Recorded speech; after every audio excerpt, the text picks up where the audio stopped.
नमस्कार दोस्तों, स्वागत है आपका एक बार फिर से हमारे चैनल बातें उस दौर की में। दोस्तों, आज के इस वीडियो में मैं आपको प्राचीन भारत की कुछ दुर्लभ तस्वीरें दिखाने जा रही हूँ।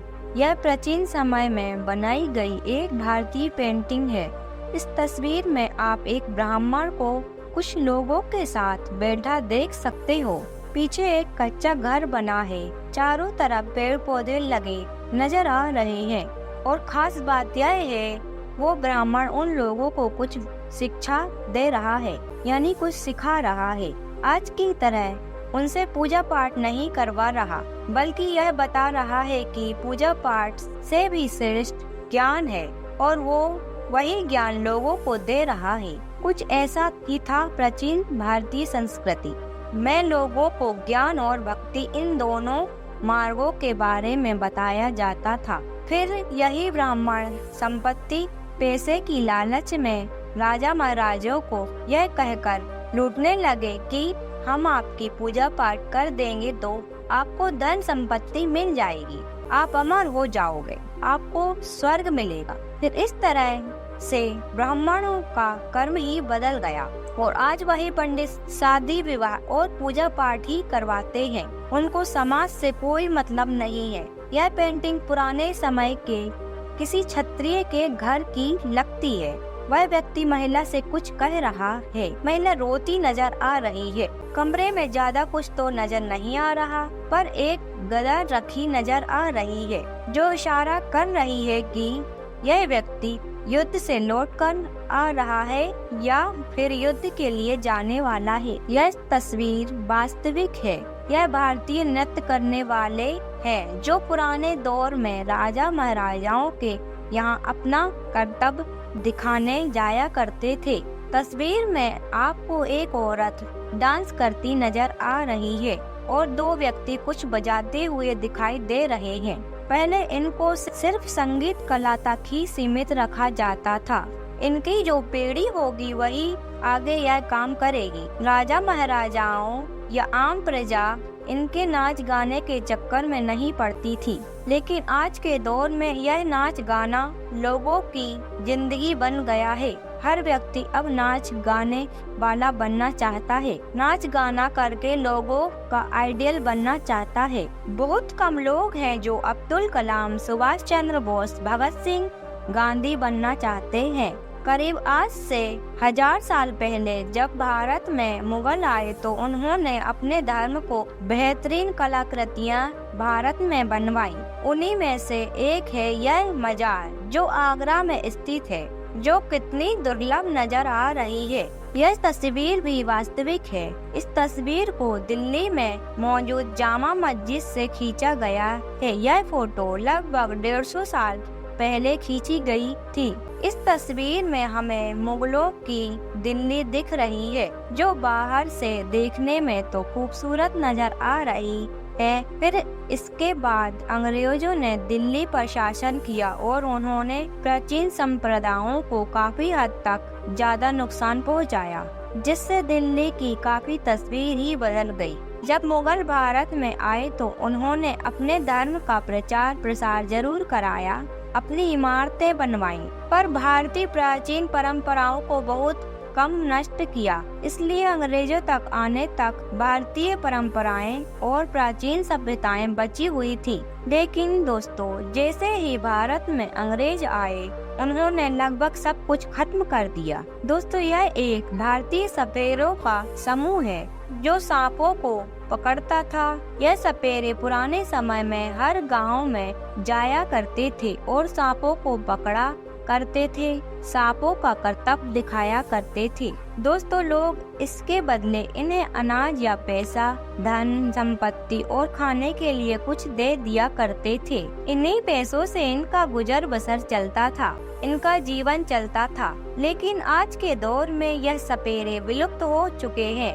दोस्तों, यह कोलकाता है। दोस्तों, यह कोलकाता के हावड़ा ब्रिज की तस्वीर है जो बेहद ही दुर्लभ है। तस्वीर में कितना शांत माहौल नजर आ रहा है। ज्यादातर व्यक्ति पैदल सिर पर कुछ रखे नजर आ रहे हैं। यह दौर भारत में बेहद ही शांतिपूर्ण दौर था, जहां लोग कम सुविधाओं के साथ ठीक थे। उनको ज्यादा की चाहत नहीं थी। यह हमारी प्राचीन भारतीय संस्कृति की मिसाल है। प्राचीन समय में भारत में ऐसे ही नदियों के किनारे बड़े बड़े घाट बने रहते थे, जहाँ पर लोगों के नहाने, कपड़े धोने और यहाँ तक कि पानी पीने की उत्तम व्यवस्था रहती थी, जहाँ पर लोग आराम से अपनी दिनचर्या गुजारा करते थे। दोस्तों, यह घाट सबूत थे भारत की पश्चिम सभ्यता से पहले विकसित होने के। यह घाट आधुनिकता के प्रतीक थे,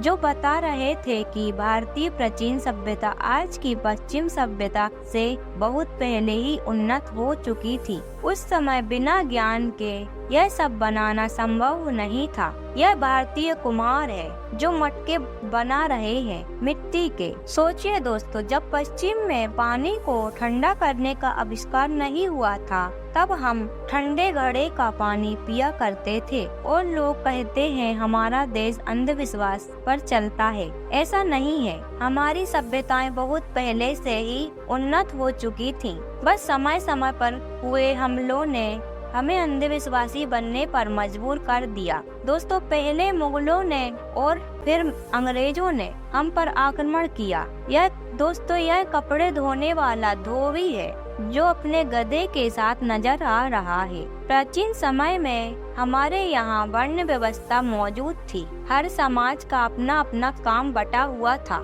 इसका यह मतलब कतई नहीं था कि हमारे यहाँ जाति व्यवस्था भी थी। लोग जातिवाद पर विश्वास करते थे, छुआछूत मानते थे। ऐसा बिल्कुल भी नहीं था। प्राचीन भारत में जाति के हिसाब से काम नहीं दिया जाता था, बल्कि काम के हिसाब से जाति तय की जाती थी, ताकि विकास में कोई बाधा न पड़े। उदाहरण के लिए, किसी धोबी को लड़ने के लिए भेज दिया जाए तो निश्चित है वह हार जाएगा, या फिर किसी क्षत्रिय को कपड़े धोने के लिए कह दिया जाए तो कपड़े साफ नहीं होंगे। तो पहले यही था, जो काम जिससे बनेगा वह वही काम करेगा और उसको उसी काम के अनुसार पुकारा जाएगा, न कि जाति के अनुसार। दोस्तों, यह हैदराबाद की चार मीनार में मौजूद एक सड़क का दृश्य है। यह तस्वीर में हमें रियासतों का इतिहास बता रही है। बड़ी बड़ी मोटी मोटी दीवारें, लकड़ी के दरवाजे, यह पहचान थी हमारी भारतीय शहरों की। यह एक भारतीय ग्रामीण महिला है जो कहीं से आपको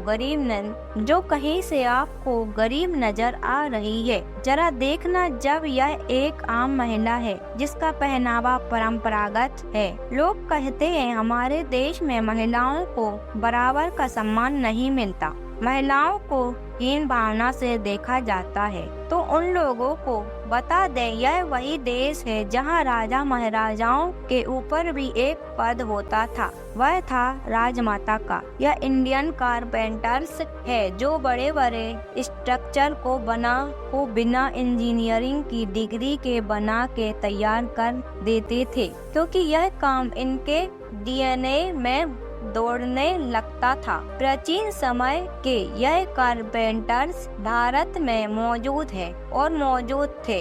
इनको हमारे यहाँ बड़े ही सम्मान का दर्जा दिया जाता था। दोस्तों, यह ढोल नगाड़े वालों का एक समूह है। यह ढोल नगाड़े कोई आम ढोल नहीं है, बल्कि राजा महाराजाओं के दरबार में और किलों में बजने वाले ढोल हैं। युद्ध की चेतावनी हो, राजा के पधारने का समय हो, यह सब उन्हीं संकेतों के लिए बनाए जाते थे। दोस्तों, यह था प्राचीन भारत, जहाँ धन संपत्ति थी, सब कुछ था, जमीन थी। तो इसका यह मतलब कतई नहीं था कि ये सब सिर्फ राजा या मंत्रियों के पास ही था। यह संपत्ति आम प्रजा के पास भी था। दोस्तों, आज के लिए बस इतना ही। अगली मुलाकात होगी अगले वीडियो के साथ। तब तक के लिए दोस्तों, नमस्कार।